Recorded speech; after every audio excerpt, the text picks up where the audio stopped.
આજના આધુનિક સમયમાં મંગળ ઉપર વિજ્ઞાન પહોંચી શકતું હોય હા તો આવા રોગીઓને સરકાર, મને લાગે છે સરકારને એક ઇલેક્ટ્રિક પાવર વ્હીલચેર આપી કે 6,000 માસિક પેન્શન આપવું એ અત્યારે વિકાસશીલ સરકારો માટે કાંઈ મોટી વસ્તુ નથી. દર્શક મિત્રો, આ કચ્છની અંદર અમે છીએ અને સુરેશભાઈ આહિર એટલે કે સુરેશભાઈ ડાંગર જેમનું નામ છે, અને એક ભયંકર બીમારી છે દર્શક મિત્રો, જેનું નામ છે મસ્ક્યુલર ડિસ્ટ્રોફી. આ એક એવી ભયંકર બીમારી છે કે માણસ દિવ્યાંગ પણ થઈ શકે છે અને તેની કોઈ હજી સારવાર નું સંશોધન નથી થયું, કોઈ દવાનું સંશોધન નથી થયું. તો આ જે ભયંકર બીમારી છે તેની મારે વાતો કરવી છે. આ ગુજરાત અને ગુજરાતની બહાર આ રોગથી પીડાતા અનેક લોકો છે.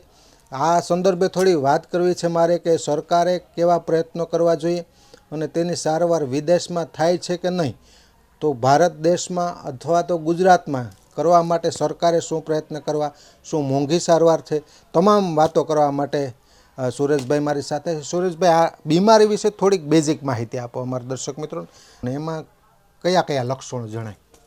નમસ્કાર વિજયભાઈ. વિજયભાઈ, આજે હું આપને વાત કરવા માગું છું મસ્ક્યુલર ડિસ્ટ્રોફી નામની ગંભીર બીમારી વિશે. હા, આ એક એવી ગંભીર બીમારી છે જેમાં વ્યક્તિને ધીમે ધીમે શરૂ થાય છે, જેમ કે હાથ પકડાય કે પગ પકડાય કે એ રીતના શરૂ થાય છે. શરૂમાં વ્યક્તિઓને એવું પણ થાય કે આ ઓર્થોપેડિક ડૉક્ટરને બતાવવા જેવો પગનો કે કોઈ વિષય છે.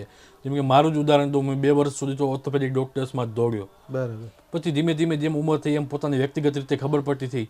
આ એક બીમારી એમાં છે જેમ હર વર્ષે ઠંડી આવે, શિયાળાના સમયમાં તકલીફ વધતી રહે છે અને પ્રોગ્રેસિવ ડિસીઝ કહેવાય છે. અચ્છા. જેની અંદર તકલીફ વધતી રહે છે. બરાબર. હું વાત કરું તો આજથી 15-16 વર્ષ પહેલાં મને આ તકલીફ ભુજ સ્વામિનારાયણ હોસ્ટેલમાં ધોરણ 8માં ધોરણમાં ભણતો ત્યાંથી મારો જમણો પગ અકળાવવાનું શરૂ થયો હતો. ત્યારથી? બાકી તો કોઈ પ્રોબ્લેમ? કોઈ જાતનો કાંઈ પ્રોબ્લેમ નહોતો. 8માં ધોરણ પહેલાં. એટલે 13 વર્ષના હતા ત્યારે? હા, બસ 13 વર્ષનો હતો ત્યારથી મારી. આજે મારી 31 વર્ષની એજ છે, 16 થી 17 વર્ષ થયા મને. તો આ રોગ મને ધીમે ધીમે વધતો જ ગયો રોગ. આજની તારીખમાં એ ધીમે ધીમે વધતી, હાથ પગ બધું કામ કરવાનું બંધ થઈ ગયું અને અત્યારે પરિસ્થિતિ એવી છે કે હું સાવ પરાધીન થઈ ગયો છું. જેમ કે મારી જેમ મસ્ક્યુલર ડિસ્ટ્રોફીથી પીડાતા કોઈ બી વ્યક્તિઓ પરાધીન થઈ જાય છે. એમાં મસ્ક્યુલર ડિસ્ટ્રોફીમાં ઘણા બધા પ્રકારો આવે છે. લંબગડીય muscular dystrophy, Becker muscular dystrophy, ડકલ મસ્ક્યુલર ડિસ્ટ્રોફી. જેમાં ડકલ મસ્ક્યુલર ડિસ્ટ્રોફી નાના બાળકોને થાય છે, જેમાં વ્યક્તિ 20 વર્ષની અંદરની આયુમાં મૃત્યુ પણ થઈ જાય છે. અચ્છા. અને બ્રેકર મસ્ક્યુલર ડિસ્ટ્રોફી 7-8 વર્ષ પછી થાય છે, જે થોડુંક ધીમું હોય છે, અને લંબગડીય પર ધીમું, પણ ડકલ બહુ ફાસ્ટ હોય છે. અને આ બીમારી, તમને એક વસ્તુ કહું વિજયભાઈ, આનુવંશિક બીમારી પણ છે. બરાબર. જેમ કે ફેલાતી નથી ટૂંકમાં કોઈથી, ફેલાવો નથી થતો? ના, ફેલાવો કોઈથી નથી થતો, પણ આનુવંશિક બીમારી છે આ બીમારી. બરાબર. એટલે કે વારસાગત, આપણે સરળ શૈલીમાં. હા, આપણી ભાષામાં કહીએ તો વારસાગત. એવા પણ કિસ્સાઓ મારી સામે કચ્છમાં આહિર સમાજના જ એવા કિસ્સાઓ છે કે જેની અંદર 3 સગી બહેનોના 3 છોકરાઓને આ બીમારી છે. અને અથવા એક જ પરિવારમાં 1 થી વધુ પેશન્ટો પણ છે, એવા કિસ્સાઓ પણ છે. તો તમે વિચારી શકો છો, એક જ વ્યક્તિ 100% લાચાર હોય, એવા એક જ પરિવારમાં 1 થી વધુ કિસ્સાઓ, તો એ વ્યક્તિ અથવા પરિવારની હાલત શું થતી હશે? આ એક માનવતાને વિચારવા જેવો વિષય છે. બરાબર. કચ્છમાં અને ગુજરાતમાં કેટલા છે, કેટલાક વ્યક્તિઓને? હવે કચ્છની હું વાત કરું તો આજથી 7 મહિના પહેલાં મેં આ વિષય માટે ઝુંબેશ ઉપાડી છે. અચ્છા. આમ તો હું છેલ્લા 11 વર્ષથી ભારત અને ગુજરાતનું મસ્ક્યુલર ડિસ્ટ્રોફીના પેશન્ટોનું ગ્રુપ ચલાવું છું. બરાબર. પણ ઘણા બધા પેશન્ટો મને એવા મળતા કે એ લોકો કહેતા મને પારિવારિક સહયોગ નથી, કે આ સંપૂર્ણ બેડલેસ હોવાથી આખો દિવસ બેડ ઉપર જ રહેવું, અમારું જીવન બહુ અકળાઈ ગયું છે. તો ઘણા બધા એવા લોકોને સાંભળીને મને એમ થયું કે આ વિષય ઉપર આપણે કંઈક કરવું નહીં. છેલ્લા 7 મહિનાથી મેં આ વિષય ઉપર ઝુંબેશ ઉપાડી છે અને મેં નક્કી કર્યું છે કે આવા વ્યક્તિઓને ઇલેક્ટ્રિક પાવર વ્હીલચેર મળવી જોઈએ ફ્રીમાં, જે મારી પાસે છે, આપ બતાવી શકો છો.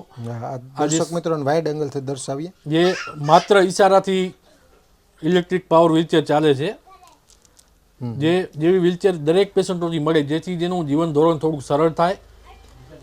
એટલે આવા પેશન્ટો માટે હું કામગીરી કરું છું અત્યારે હાલમાં. આ વ્હીલચેર વિશે થોડી વાત કરવી છે. કેટલાની આવે અને આ રાખવી પડે કેમ? કારણ કે શરીર તો અશક્ત થઈ જાય, કોઈ કામ નથી કરી શકતો. તમે કામ ગ્લાસ પણ ન ઉપાડી શકો પાણીનો. ના. બરાબર. વ્હીલચેર જોઈએ. એટલે સામાન્ય વર્ગનો હોય માણસ, ગરીબ પરિવારનો, એની પરિસ્થિતિ થોડી ખૂબ અઘરી પડે. કારણ કેટલાની આવે? હવે આજે વાત કરું તો વિજયભાઈ, તમે જે વિષય ઉપર વાત કરો છો એ જ વિષય ઉપર હું વાત કરવા માગું છું કે આ ઇલેક્ટ્રિક પાવર વ્હીલચેર છે. મારા હાથ પગ કાંઈ કામ નથી કરતા. મેં પણ આ લેવા પહેલાં એક ટેસ્ટ ડ્રાઈવ માટે ગયો હતો, પણ આ વ્હીલચેર માત્ર ને માત્ર ઈશારાથી, જેને કહેવાય ને ટચ દ્વારા ચાલે છે. એના કારણે હું ચલાવી શકું છું. અચ્છા. વાત રહી આની કોસ્ટની, તો આની કિંમત છે 52,000 રૂપિયા, જે સામાન્ય વ્યક્તિ લઈ ન શકે.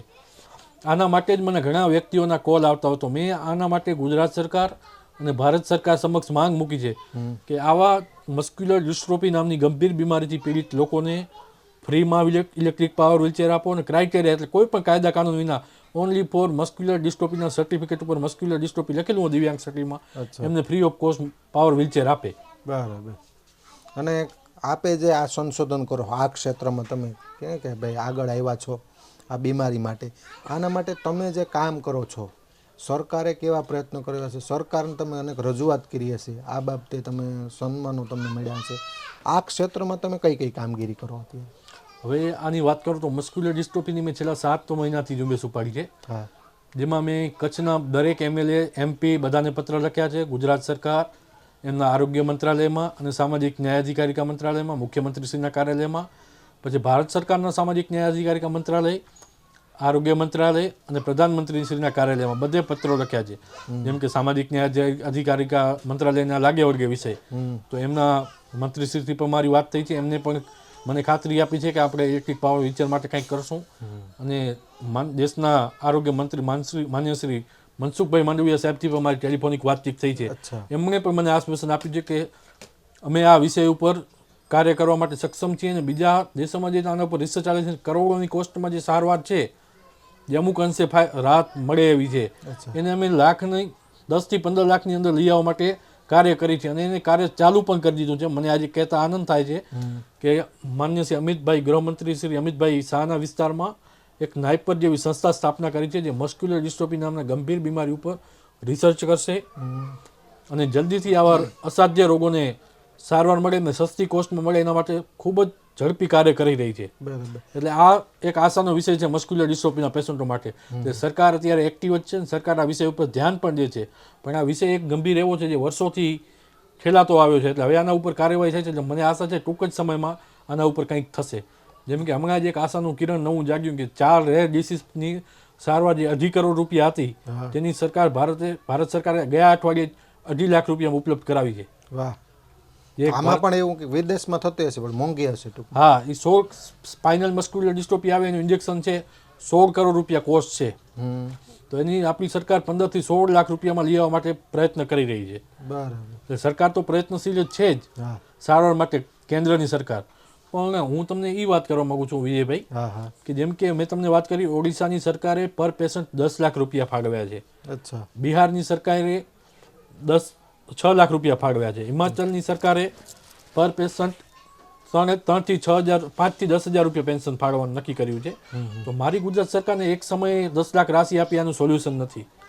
મારી તો ગુજરાત સરકાર સમક્ષ એ જ માંગ છે કે મારા જેવા જે વ્યક્તિઓ પીડિત છે, જેમ કે આ ઇલેક્ટ્રિક પાવર વ્હીલચેરના કારણે મારું જીવન ધોરણ સરળ બન્યું છે કે હું બેડ ઉપર નથી ને ગામની અંદર ફરી શકું છું. તો બીજા જે મસ્ક્યુલર ડિસ્ટ્રોફીથી પીડિત મારા ભાઈઓ બહેનો છે, એમને આવી ઇલેક્ટ્રિક પાવર વ્હીલચેર મળે. અને માની લો કે મેં જેમ અગાઉ તમને કહ્યું કે આમાં એક પરિવારમાં 1 થી વધુ કિસ્સાઓ છે, અથવા આર્થિક રીતે નબળા હોય, જેમના મા બાપ મજૂરી જતા હોય અને હાથે પાણી ન પી શકતો હોય, મચ્છર ન ઉડાડી શકતા હોય, એ વ્યક્તિની શું દશા થતી હશે? તમે વિચારો. આ માનવતા માટે એક પડકાર કહેવાય. આજના આધુનિક સમયમાં મંગળ ઉપર વિજ્ઞાન પહોંચી શકતું હોય, તો આવા રોગીઓને સરકાર, મને લાગે છે સરકારને એક ઇલેક્ટ્રિક પાવર વ્હીલચેર આપી કે 6,000 માસિક પેન્શન આપવું, એ અત્યારે વિકાસશીલ સરકારો માટે કાંઈ મોટી વસ્તુ નથી. 100%. અને પ્લસમાં વાત રહી સારવારની, તો અત્યારની સરકાર એક્ટિવ છે. ગામોગામ PHC સેન્ટરો છે. તો આપણે એ પણ માંગણી કરી, જેમ કે કચ્છના પેરાપ્લેજિકના દર્દીઓ છે, આપને ખ્યાલ જ હશે. તો પેરાપ્લેજિકના દર્દીઓને ઘર બેઠે ફિઝિયોથેરાપી જેવી સારવારો મળે છે. તો મસ્ક્યુલર ડિસ્ટ્રોફીને હાલ પૂરતી રોકવા માટેનો એક જ ઉપાય છે ફિઝિયોથેરાપી. તો મારી ગુજરાત સરકારને એક જ નમ્ર અપીલ છે કે હાલમાં ગ્રામ્ય લેવલે ફિઝિયોથેરાપિસ્ટ આવા મસ્ક્યુલર ડિસ્ટ્રોફીના પેશન્ટોને, શહેરમાં રહેતા હોય એ પેશન્ટને શહેરમાં આપો. તો આનો હાલ પૂરતો રસ્તો નીકળે. એક તો ઇલેક્ટ્રિક પાવર વ્હીલચેર આપે, 6,000 પેન્શન આપે, અને ફિઝિયોથેરાપી સારવાર આપે. તો આવી મારી આપના થ્રુ માંગણી છે સરકાર પાસે. અને સરકારને મસ્ક્યુલર ડિસ્ટ્રોફી કીધું ને તમે? હાજી સાહેબ. આજે ગંભીર બીમારી. હા સાહેબ. અમારી એક વિનંતી છે કે તમામ આ વિડીયો બનાવવાનું કારણ એ સુરેશભાઈ, આમ તો અમારું ક્ષેત્ર અલગ, પરંતુ આ દર્શક મિત્રો મારી સાથે જોડાયેલા તમામ, એને વિનંતી કે તમારા નજીક દરેક રાજકીય લોકોને, MP, MLA, તમામ લોકો, મંત્રીમંડળ આ વિડીયો પહોંચાડે અને જે ગંભીર બીમારીથી અનેક લોકો પીડાય છે, જે ગરીબ વર્ગના છે, તેમને કંઈક રાહત મળે એવા હેતુ સાથે આ એક સંવાદ કરેલો છે. દરેક લોકો સુધી પહોંચે ને મારી વિનંતી છે.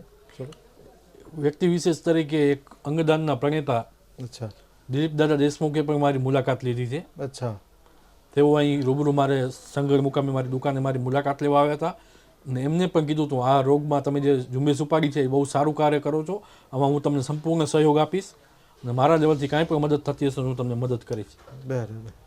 પણ આપણે કહે ને ગંભીર બીમારી વિશે તમામ વાતો કરી અને સરકાર સુધી આ સંદેશો પહોંચે એ માટે અમે અને આ દર્શક મિત્રો પ્રયત્ન કરશે. ખૂબ ખૂબ ધન્યવાદ સુરેશભાઈ.